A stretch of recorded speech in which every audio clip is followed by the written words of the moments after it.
that. Mr. Callaghy, take it away. Thank you very much. And for what it's worth, it happens at the county all the time also, so it's not unique to Millbrae. Let's talk a bit about permanent housing and how this will be operated. All tenants there will have a lease, just like any other apartment complex or any large-scale residential complex. Everyone will have a lease. There's terms to this lease that they must adhere to, just like anywhere else. You've got to pay your rent on time. So some people ask, well, what would the rent be? It's dependent, and that's the beauty of this, it's dependent on your income. It's really a third of your income that goes towards your rental obligation. The county subsidizes that through vouchers. We have created, the Board of Supervisors has gone through an innovative and extraordinary step of creating their own vouchers. So they contribute $8 million a year for 15 years to house up to 200 people. So they subsidize that those rental payments for up to 200 people. People out by the door, we can hear your conversation, so please, thank you.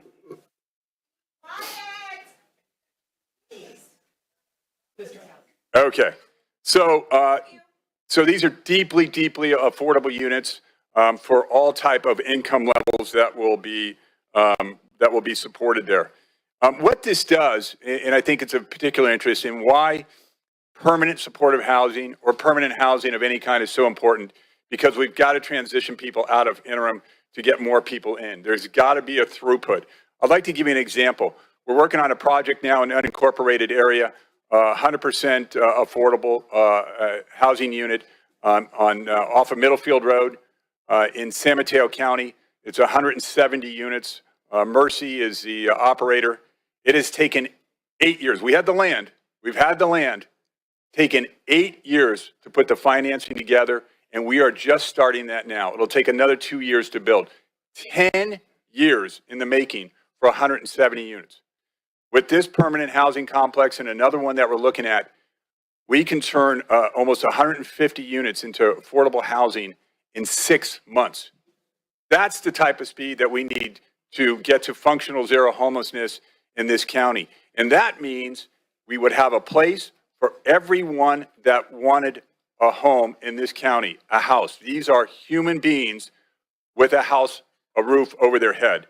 So that is, Stop. There will be no talking. If this happens, you will be escorted out. So that is what we've done in Redwood Shores. We converted, and if we can go to the next slide, we can see what that looks like. So this is Shores Landing. This was a hotel, 95 rooms.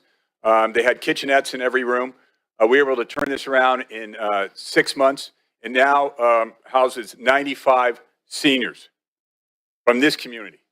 95 seniors. And just on an anecdotal basis, let me just tell you one story. One of the individuals I've spoken to there was a teacher in this community for 30 years. Went in for a routine checkup, discovered she had cancer, had to go through chemo, couldn't pay her rent where she had been living and raised her kids for 30 years. She was put on the street. She was out on the street. She went to the shelter in South San Francisco. And during COVID, we were able to move her into this. She is now thriving. She can't believe it. She will be able to live there the rest of her life, as will all the rest of those residents. Those are 95 studio apartments, 1-bedroom, 2-bedroom apartments that we were able to convert in 6 months. Again, 48% of our homeless are seniors. Let's go to the next one. This was another hotel we purchased in Redwood City, and you can see dedicated to formerly homeless individuals. These are the projects that we're talking about here. These are the ones that we stand behind.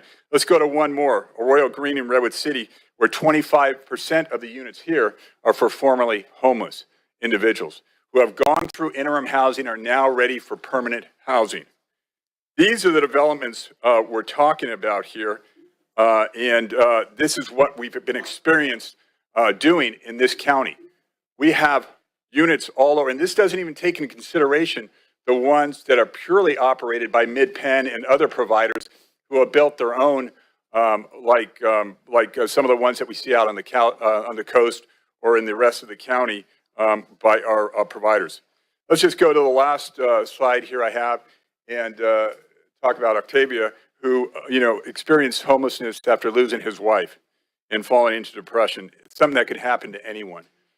We were able to get him back, he lives in Redwood Shores with his 87-year-old mother, and now has the security to live there out the rest of his life.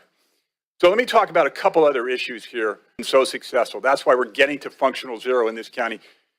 And with the board's support, we'll probably be the first county in California to reach functional zero because of the efforts of all of you and all of us working together.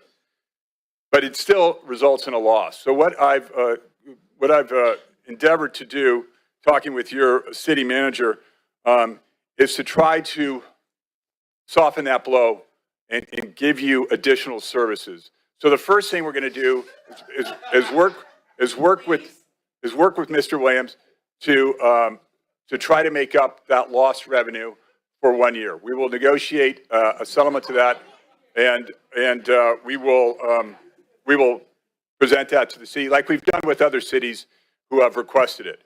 Not all cities have requested it, but we have some cities have requested it.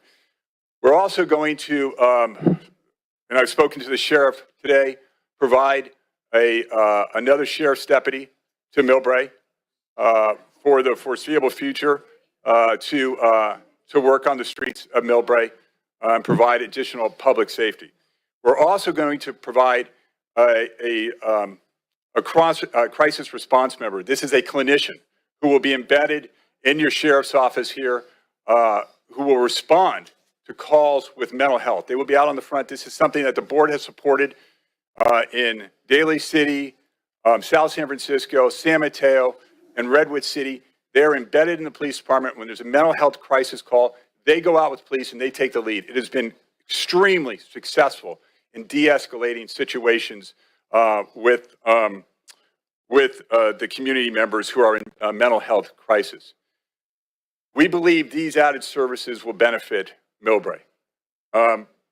There's also a question about loss of jobs. There's people that work at La Quinta Inn right now. What are we going to do about those individuals? I've been in contact with the Economic Development Center in South San Francisco, which the county helps fund. We have Renaissance entrepreneurship there, and we've got job training. I've spoken there to their director, and they are more than willing to work with those individuals. And they have indicated to me that those are some of the most plentiful jobs right now in housekeeping and in restaurants that are available. They feel that they will be able to place them readily or give them the job training necessary to go into another profession if they so choose to do that. With that, I just want to let you know that, this is something that the county will own this facility. The county will certainly be working with our great partner on this if this does come to fruition. Episcopal, like I said, I believe that they're the Cadillac provider. They're going to be standing side by side with us. But I'd offer up this, and certainly the county will be paying for the ongoing services. Ongoing services to run an operation like this is about $2.5 million. And the county will be paying that because that is the investment that we're making in homelessness. This problem is not going to go away on its own. We have all got to dig in. It is the issue of our lifetime, and we've got to dig in to try to resolve it. But what I would offer more is this. This is not, the end by any stretch of the imagination. It is the beginning. It's the beginning of a relationship. It's an ongoing relationship. It's one that is going to continue with this council and these community members. And I would suggest that we form an advisory committee consisting of maybe 1 or 2 council members, community members, and certainly the provider, and they meet on a regular basis to deal with issues that may come up. We've got issues all over the county, but I believe that this will be beneficial to the city so that we can evaluate the resources that are there, the resources that are necessary to see if there's any issues. We've done this. We've offered to meet regularly with other communities that have these programs, and we've had several meetings, and then they kind of fade away because these members, become community members. They become embedded in the community. They shop here, they work here, they socialize here, they become members. Again, if there are issues there, there are rules, there are regulations, they would be subject to eviction just like anyone else in any apartment complex. If there's drug use, if there's disturbances going on. The difference is we have embedded services there for those who avail themselves of it, who need it. And we've also done this in the past. Sometimes we don't get it absolutely 100% right. These people will be vetted with the provider when they come here, when they occupy these residents. They'll know the background, they'll be working with them. And if it's not a good fit, we evaluate that also and move them to another facility. That's typically what we have done in the past. So I don't think